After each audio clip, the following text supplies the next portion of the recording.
আসসালামু আলাইকুম রহমতুল্লাহ বারাকাতু। আমি একজন কিডনি রোগী, ব্রাহ্মণবাড়িয়া কসবা থানার। আমি গত 1 বছর পূর্বে আমার কিডনির সমস্যা দেখা দেয়। তখন আমার কিডনির পয়েন্ট ছিল 1.84। তারপর আমি একজন নেফ্রোলজি ডাক্তারের শরণাপন্ন হই।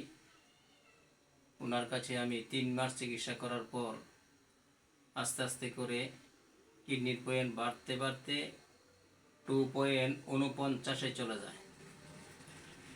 তখন আমি একজন হোমিও ডাক্তারের শরণাপন্ন হই ঢাকায় মহাখালীর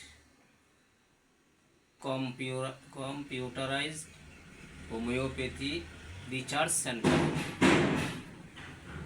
2.49 নিয়ে ওনার কাছে চিকিৎসা শুরু করি। প্রায় 5 থেকে 6 মাস ওষুধ সেবন করেছি।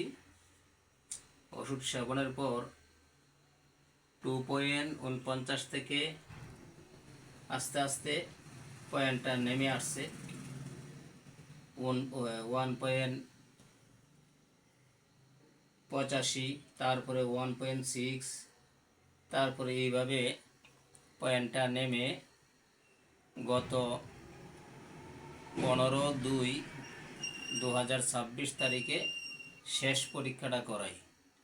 ওই পরীক্ষাতে আমার পয়েন্ট আসে 1.4, অর্থাৎ যেই পয়েন্টটা থাকলে নর্মাল বলা হয়, ওই নর্মাল পয়েন্ট 1.4-এ আমার পয়েন্টটা চলে আসছে।